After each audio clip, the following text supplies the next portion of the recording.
प्यारे साथियों नमस्कार, स्वागत है आपका अपना यूट्यूब चैनल अमर ईडीयू पॉइंट में। तो आज हम करने वाले हैं क्लास 10th का मोस्ट इम्पोर्टेंट सब्जेक्टिव क्वेश्चन। तो वीडियो को लास्ट तक बने रहिएगा। चलिए शुरू करते हैं। पहला क्वेश्चन, उत्तल लेंस को अभिसारी लेंस क्यों कहा जाता है? तो जब प्रकाश की किरणें किसी उत्तल लेंस से अपवर्तित होता है तो वह प्रकाश की किरणें अपवर्तन के बाद एक बिंदु पर मिल जाती है, इसीलिए उत्तल लेंस को अभिसारी लेंस कहते हैं, जैसा कि आप इस फिगर में देख रहे हैं। नेक्स्ट क्वेश्चन, अवतल लेंस को अपसारी लेंस क्यों कहते हैं? तो देखो, जब प्रकाश की किरण अवतल लेंस से अपवर्तित होता है तो अवतल लेंस प्रकाश की किरणों को चारों ओर फैला देता है। क्या करता है? फैला देता है। तो इसलिए अवतल लेंस को अपसारी लेंस कहते हैं। देखिए, इस बिंदु से अवतल लेंस से टकराकर और ये फैला दिया जा रहा है। नेक्स्ट, संयोजन अभिक्रिया क्या है? नाम से ही पता चल रहा है, संयोजन यानी कि जुटना। इसका बोल रहा है एक एक उदाहरण देने के लिए। देखो, वैसी रासायनिक अभिक्रिया जिसमें दो या दो से अधिक अभिकारक मिलकर एकल उत्पाद का निर्माण करता है, यानी कि दो या दो से अधिक अभिकारक मिलेगा और एक उत्पाद का निर्माण करेगा, तो उसे हम संयोजन अभिक्रिया कहते हैं। जैसे उदाहरण के लिए 2Ag + Cl तो 2AgCl। नेक्स्ट, अब देखो वियोजन अभिक्रिया क्या है? तो देखो, वियोजन यानी कि वियोग यानी कि टूटना, मतलब अलग होना। तो देखिए, इसका बोल रहा है एक एक उदाहरण देने के लिए। तो वैसी रासायनिक अभिक्रिया जिसमें एक अभिकारक टूटकर दो या दो से अधिक उत्पाद में बदल जाता है, यानी कि एक अभिकारक रहेगा और ये टूट जाएगा तो दो या दो से अधिक उत्पाद में बदल जाएगा, तो उसे हम वियोजन अभिक्रिया कहते हैं। तो वियोजन अभिक्रिया का उदाहरण देख लेते हैं। जैसे जल टूटता है हाइड्रोजन प्लस ऑक्सीजन। नेक्स्ट, मधुमेह से आप क्या समझते हैं? वही मधुमेह जिसे आप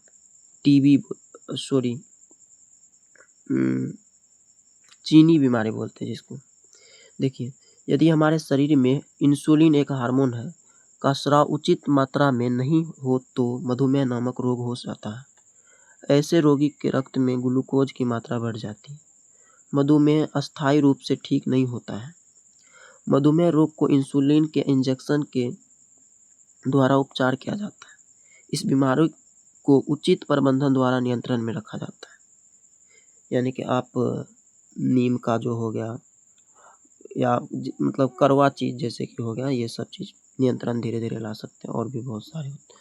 नेक्स्ट, अब समझ लेते, देखिए, चालक और अचालक पदार्थ क्या है? देखिए, चालक पदार्थ उसे कहते हैं जिससे विद्युत धारा आसानी से प्रवाहित हो जाए, यानी कि धारा करंट आसानी से प्रवाहित हो जाए, और उसे चालक पदार्थ कहते हैं। जैसे कि एल्युमिनियम हो गया, लोहा हो गया, चांदी हो गया, तांबा हो गया, यानी कि सभी धातु विद्युत के चालक होती हैं। अचालक पदार्थ, इसी का नाम एक ठो है कुचालक पदार्थ। वैसे पदार्थ जिससे विद्युत धारा प्रभावित नहीं होता है उसे अचालक पदार्थ कहते हैं।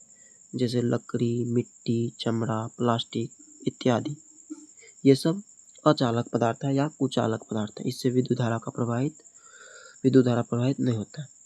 देखिए, सभी अधातु विद्युत के कुचालक होता है, लेकिन एक अपवाद है जो सिर्फ ग्रेफाइट, ये अधातु है लेकिन फिर भी यह विद्युत का सुचालक।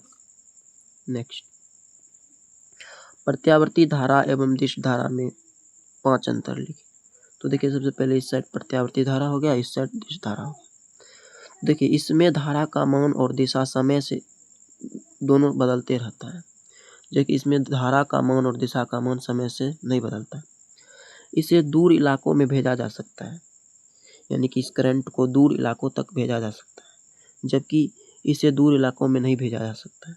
इसको आप शॉर्ट में AC भी बोलते हैं, जिसका नाम मतलब फुल फॉर्म होता है अल्टरनेटिव करंट, जबकि इसको DC बोलते हैं, यानी कि डायरेक्ट डिस्ट धारा जिसको बोलते हैं।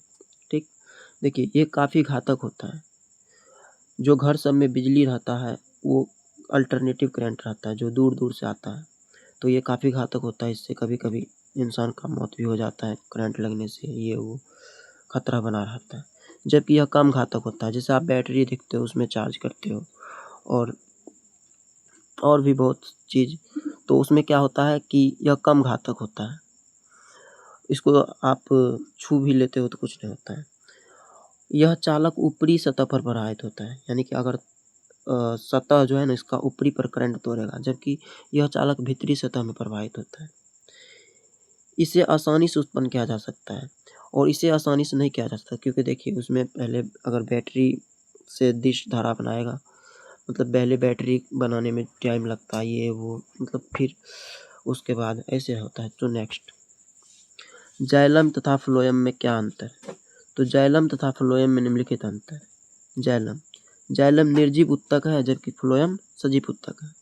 यह जल तथा खनिज लवण को पत्तियों तक पहुंचाता है, जबकि यह पत्तियों द्वारा भोज्य पदार्थों के पौधों के सभी भागों में पहुंचाता है, यानी कि यह भोजन का जो सभी भाग जो है, तना, पत्ती, जड़, ये सब में भोजन का मतलब पहुंचाता है फ्लोएम। जाइलम नीचे से ऊपर की तरफ गति करता है, जबकि फ्लोएम ऊपर से नीचे की तरफ गति करता है।